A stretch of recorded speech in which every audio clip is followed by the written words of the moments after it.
What's going on, everybody? LK here, back at it again with another video, and today we are back on Dragon Ball FighterZ. So while we sit around and wait for Kefla, who I believe is coming like next week, she's supposed to drop the 28th. If you get the FighterZ Pass, you'll get her on the 26th, etc.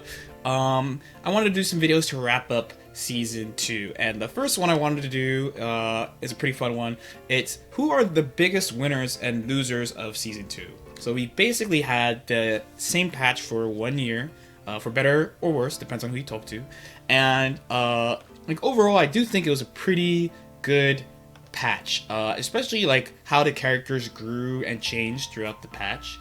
Of course, I want to be cool and start with who won this season. So I didn't realize that this game was 3 vs 3. I forgot. So like from the jump, I could pick like most of them, right? Where's Team Gohan? Team Gohan, and okay, and 17 is just a bonus. Okay, because we gotta pick 6 characters, right? So yeah, so Season 2 had a lot of winners, I'm not gonna lie. So there was like a compromise between, like, you know, some of the good characters stayed good, like Adult Gohan and Kid Buu, but like over the year, our impressions of the characters changed a lot, and I think these 5 characters, like, so 17 is a winner, I think, in this patch, but I think these 5 characters, Base Vegeta, Base Goku, Team Gohan, Z Broly, and GT Goku is a special one, and I'll save him for last out of this group. I think, like, these characters, like, especially excelled this year. So Base Vegeta especially, so the base characters, they were definitely, so if you'd say like Base Vegeta, right? He definitely had some sauce in Season 1, but overall he wasn't really regarded like as a really popular character. But once Sonic Fox picked up Base Vegeta in Season 2 around like I want to say October or so, people started seeing the strength of this character. I started playing this character a little bit to see what all the hype was about, and I mean, it's there. Like the neutral control is really good. There's like the jump S, lots of mobility options. Lots of air mobility options, and good corner carry if you have the right assist. Of course, if you play him with GT Goku, you have to carry to the corner. Really good meter build, because he has like these combos, right? With that I dropped immediately, but he has the Ki Blast loop that you could do. Simplified version, but you get the drift. He builds a ton of meter. He does a lot of damage, and he's a rare example of a character that's very solo functional. And what I mean is, you can function with him without really having to rely on like other plans. Like, he has a very self-sufficient game plan. If you play him well, you can basically do 2 things, right? You snap a character in, you mix them up once. If they get hit, you level 3 and they die, or you just hit the point character once. You level 3 them like this. And if you hit this mix-up, they're dead, right? He's very self-sufficient. That's very strong in this game. And since his neutral is so strong, it's a very similar idea to Kid Buu. Since his neutral is so strong, you can play him with like an assist like Base Goku, and do a mix-up, something like that. It's very strong overall, especially compared to Season 1. Season 1, like, he had good stuff. Like, his level 3 was actually better in Season 1. You could do, like, you could do a lot of things with this level 3 mid-screen, a lot of things. They didn't go flying like that. They stayed right in front of you. You could do a bunch of mix-ups. But overall, not only is he more complete this time, but he got used way more by the end, too. And I would say the same for Base Goku. Like, while we have Vegeta out here, this assist was always amazing, but Base Goku was definitely missing stuff. And starting in about July, after Versus Fighting, where Wawa got 3rd, and people in Japan and the US started hearing about him, you started seeing this character way more. The command grab is super fast. There's a lot of ways to combo into Spirit Bomb, right? I could probably just do one with this team pretty trivially, because I got Team Gohan, right?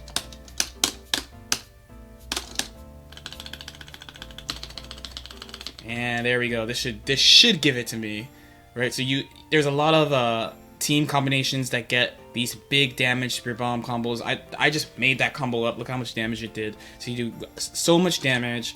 You constantly have mix-up available because of the threat of command grab. Really functional solo neutral, right? He's got a lot of moves to move around. Air mobility.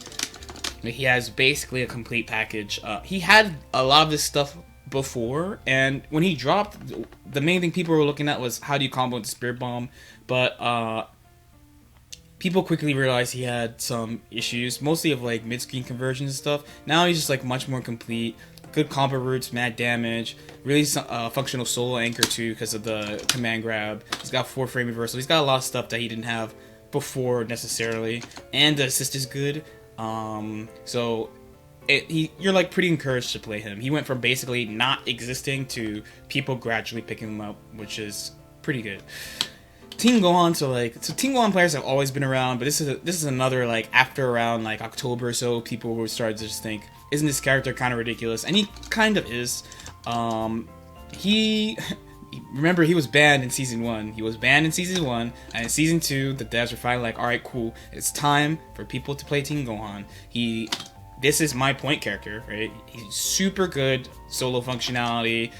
He grew with the game too.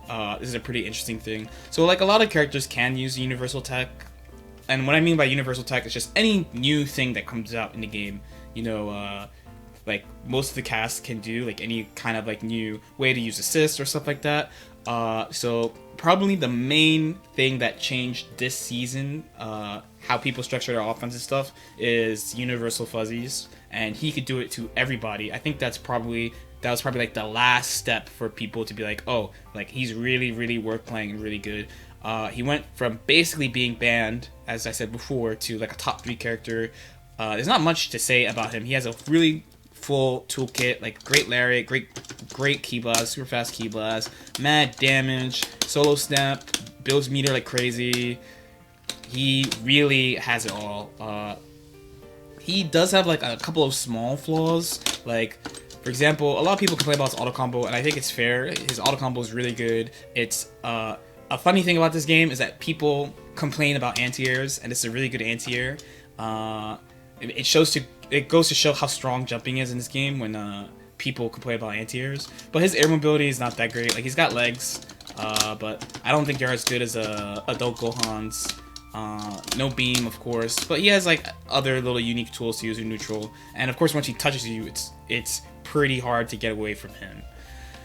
Now, the last character that was in Season 1 that I want to talk about is Z Broly. So, Z Broly falls into that line of people... this is a pretty repeated theme on this channel. Like, people who don't play this character because they're tall and they're scared of getting fuzzied, despite how good he is. And this is another thing I said before, like, oh, you know, it's not like the tall characters have stuff to make up for them being tall, but he clearly does, right? He has the super fast ki blast, armor moves, armor command grab, anti-air grab, very good frame data, like this jab's -2, this jab's -2. He has really good, like, you have to be scared of him. This is like 17 frames. His like incoming level 3 is really good. Like, he's a very, very solid character. He can, if you're scared of zoning for some reason, despite having this super good ki blast, he can ignore projectiles or just come at you. This Mega Chungus maximum power guy has a lot of stuff going for him despite fuzzying. And then even what you end up seeing at high level is that, because usually people, when you talk about fuzzies, there's like a scale you go through, right? So the first scale is like, oh my god, like any instant air dash turns into a fuzzy, which we know technically is true. Technically it's true, but if you start with like something like this, like let's say this, right? This is like -4 and ID. So ID, what's the number? That would be, this is like, I guess the number would be, this is 13, this is 6. So it's a pretty, there's a pretty big gap between this and this. It's like more than 30 frames gap between this and this, right? So you could have mashed, you could have walked out the corner, you could reflect, you could be holding tag. There's all this stuff you could do, right? With these, coincidentally, with these 3 characters I have here, you could legitimately make them block a fuzzy, right? But you need a lot of blocks to do these kind of things. So the next thing would be, okay, so snap, right?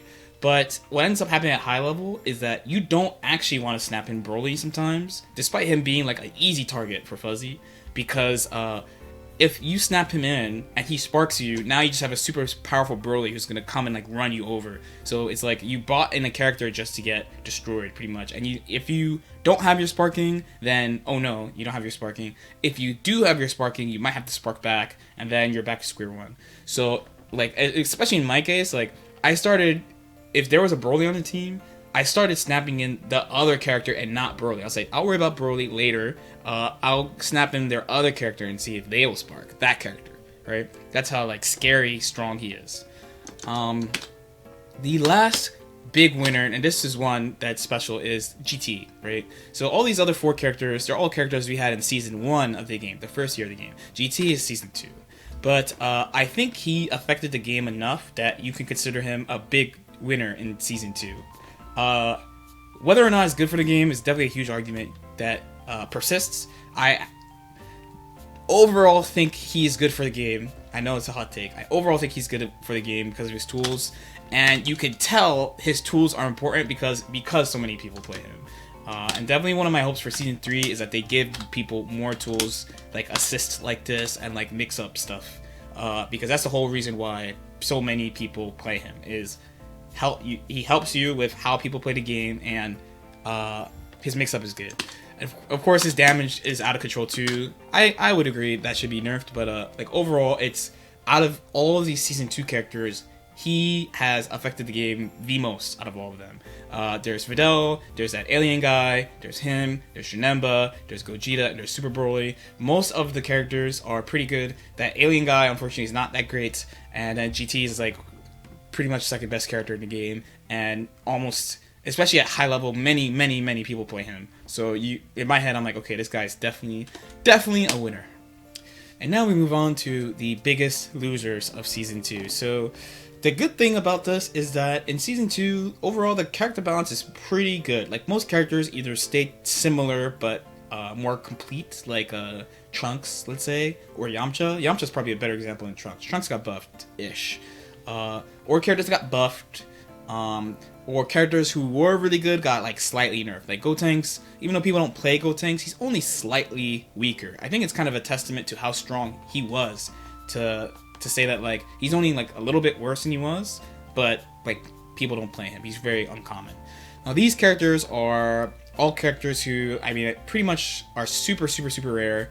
I think for just like various reasons, they're the characters who truly lost. Like, most characters in this game are fine, and of course we talked about our winners, so here are our losers. So Ginyu would be the first one, and he's a weird one because I think he's buffed compared to Season 1, but it didn't really do anything. So they keep doing this with Ginyu, and I think it's because they're scared of him being like an actual top tier, where usually the way they buff him is by buffing his combos. Like, they usually buff this move or they buff his combos. Those are the main 2 ways.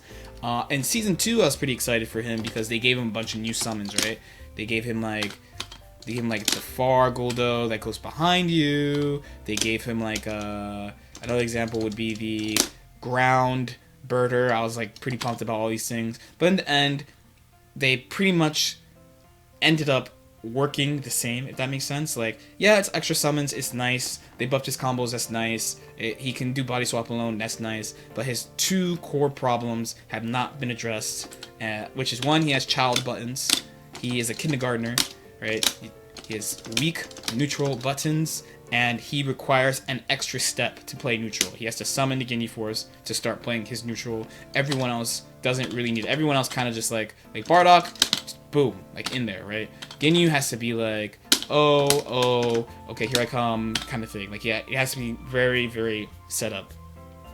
He is a good character, like a pretty decent character in my opinion, but I would call him unstable. And what I mean is, like, you just can't count on winning with him reliably. I think that's the main reason why they keep buffing his combos. He does a lot of damage solo, and even with like 1 assist, he does a ton of damage. Mostly because the comets. So let me actually bring it up. The comets are basically, if you like parse it out, the comets are basically a super. That's not a super. So if you do that and then you extend your combo more, it's like you did a super without spending the extra bar. But you can't rely on getting that combo all the time, especially when people are rushing you down and stuff like that. He doesn't have a level 3 reversal, so he has to rely only on the system mechanics. It's pretty rough for him. So despite there being like a lot of upsets that could happen with him, you see it a lot. Like for example, like say like Red Bull Japan, like Soji beating Nakio. To me, that's an upset, right? That type of stuff can happen with him, but also he could just get ran over. People don't like that, and pretty much not all of the Ginyu players, but most of the Ginyu players dropped him. You don't really see him in a world tour, stuff like that. Pretty sad too, because I actually enjoyed playing this character. Next would be Blue Vegeta, right? So Blue Vegeta was not that great in Season 1 either, but the devs hyped him up so much in the notes, like, hyper speed, he's so much faster, hyper speed, get ready for his hyper speed. I remember thinking like, what is this hyper speed kicks now? Like, what are they talking about? In the end, they didn't really change him that much, so I kind of got the same feel as Season 1. Like, it's not that he doesn't have good stuff, like, he has a good toolkit, right? Like, his key blasts are good, you know, like, he's got like stuff. He's got this move that, not that move, this move that goes through key blast. You have to block it low, and the startup is kind of tricky, so you might stand up into it. He has stuff, but it's nothing that other characters can't do really, and like, it's not, you can't just sit there and be like, this is why I want to play you. Like, at least Ginyu, you're like, well, you know, if I get the Ginyu Force out, I could really overwhelm them, get my game plan going. I don't need assists to rush them down, I just need a Ginyu Force. I do a lot of damage, like stuff like that. Blue Vegeta is like, why am I going to play him for real still? Which is pretty rough. Last character, and this is the saddest, because this was my boy too. So, funny enough, that I played Ginyu and 16 last year in Season 1. Wow, 2 years ago, I guess, for Season 1. But 16 went from basically one of the most played characters to pretty much non-existent. Of course, when the game came out, you know, people weren't running like the super tight offense that they were, but I think if he was here, like Season 1, right? If he had the Season 1 power, like the hard knockdown, how much damage he did, stuff like that, now I think people would play him. Between him being tall, which is, again, you know, people are worried about fuzzies, and some of his nerfs, like the nerf to his assist is a huge one. So initially, this had 22 frame blocks on now. Before it was like 40 frames. The other thing, of course, is how bad his meter gain is. His meter gain is really, really bad. This is just standard Android 16 combo you'd see. So you might have missed it. So he only gained like a bar from that, right? And the main reason is because, for whatever reason, watch the hit here. He just gains no meter from that. So when you, especially when you don't have an assist, when you have an assist, you can say like, oh, you know, it's okay. But a lot of times he has to end combos like this, right?